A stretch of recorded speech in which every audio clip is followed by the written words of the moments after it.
रत्नागिरी जिल्ह्याचे पोलीस अधीक्षक नितीन बगाटे यांच्या संकल्पनेतून सुरू करण्यात आलेल्या मिशन रायझिंग फ्लॉवर्स या उपक्रमांतर्गत लांजा तालुक्यातील शाळा आणि महाविद्यालयांमध्ये विद्यार्थ्यांना सायबर सुरक्षिततेबाबत मार्गदर्शन करण्यात येत आहे। या उपक्रमाचा एक भाग म्हणून लांजा पोलीस ठाण्याचे पोलीस निरीक्षक नितीन बगळे यांनी वेळ येथील रुक्मिणी भास्कर विद्यालयाला भेट देत विद्यार्थ्यांशी संवाद साधला। यावेळी वाढत्या सायबर गुन्ह्यांची कारणं, ऑनलाईन फसवणुकीचे प्रकार, सोशल मीडियाचा सुरक्षित वापर, मोबाईलचा योग्य आणि जबाबदारीने वापर तसेच डिजिटल माध्यमातील संभाव्य धोके याबाबत विद्यार्थ्यांना सविस्तर माहिती देण्यात आली। अनोळखी लिंक, OTP, फसवे कॉल्स आणि सोशल मीडियावरील बनावट खात्यांपासून सावध राहण्याचे आवाहन देखील यावेळी करण्यात आलं। विद्यार्थ्यांमध्ये सायबर सुरक्षेबाबत जागरूकता निर्माण करून जबाबदार डिजिटल नागरिक घडवण्याच्या उपक्रमामागील उद्देश असल्याचे पोलिसांनी सांगितले। कार्यक्रमाला सांगरूळ शिक्षण संस्थेचे मुख्याध्यापक रमेश तरवडेकर, संस्थेचे अध्यक्ष यल खाडे, शिक्षण साळवी तसेच विद्यालयातील शिक्षक आणि विद्यार्थी मोठ्या संख्येने उपस्थित होते। विद्यार्थ्यांनी या मार्गदर्शनाला उत्स्फूर्त प्रतिसाद देत सायबर सुरक्षेबाबत विविध प्रश्न विचारले। आणि पूर्वीच्या काळी पोलीस म्हटलं की चोर आणि पोलीस अशी आपली भावना होती, परंतु आता त्याच्यामध्ये फार बदल झाले।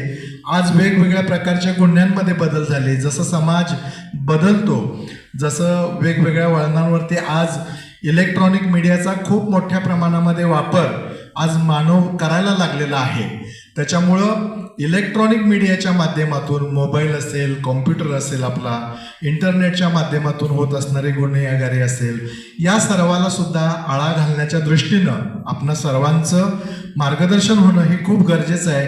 आणि साहेब, आपलं खूप अभिनंदन, आपल्या विभागाचं खूप अभिनंदन की ही जी खरी गरज आहे समाजाची, ती खरी गरज ओळखून आपण त्या दृष्टीनं एक पाय पुढे उचललेला आहे। निश्चितपणे समाज, संस्था, शाळा, विद्यार्थी यामध्ये आपल्याला चांगल्या प्रकारचं योगदान देतील।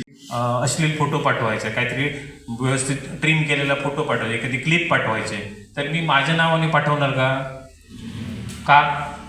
कारण मी लगेच सापडणार, माझ्या नावाने पाठवणार। मग मी काय करणार, दुसऱ्याच्या नावाचं मी प्रोफाईल तयार करणार, दुसऱ्याच्या नावाचं मी माझी ID तयार करणार आणि त्याच्यातून तुम्हाला मी माहिती पाठवणार। म्हणजे मी तुमची सायबर फसवणूक करणार, आलं का लक्षात? आणि ती फसवणूक झाल्यानंतर किंवा तुमची त्याच्यामध्ये काहीतरी मानहानी झाल्यानंतर तुम्ही म्हणणार, अरे हा गुन्हा झाला, हा क्राईम झाला। म्हणजे काय झालं? सायबर क्राईम झालं। आता तुमच्या लक्षात आलं, सायबर वेगळं, सायबर क्राईम। सायबर हे वाईट नाही आहे, सायबर आपल्या जीवनासाठी आवश्यक आहे, लिमिटेड आणि आवश्यक असणार। परंतु त्यामध्ये क्राईम आला, म्हणजे त्याच्या मार्गातून गुन्हेगारी विश्वाकडे गेल्या की ते झाले सायबर क्राईम। आता हे सायबर क्राईम करणारे लोक आहेत, त्यांना पुन्हा डिजिटल भाषेत किंवा क्राईमच्या ह्याच्यामध्ये काय म्हणतात? सायबर गुन्हेगारांना सायबर क्रिमिनल म्हणतात, बरोबर आहे ना? हॅकर्स म्हणतात, किंवा ते जे हॅक करतात एखाद्याचा मोबाईल, त्यांना हॅकर्स म्हणतात। मग आता तुम्ही म्हणाल हे सगळं चाललं आहे, आम्हाला तर यातलं सगळं माहिती आहे, मी मोबाईल जबरदस्त वापरतो। माझा बारका भाऊ 2 वर्षाचा आहे, आई भांडी घासताना त्याच्या हातात देते, तो टटर करत असतो, त्याला सगळं येतं। तुम्ही काय सांगताय? एवढं सोपं नाही मित्रांनो, हे विश्व फार पुढेपर्यंत गेलेलं आहे।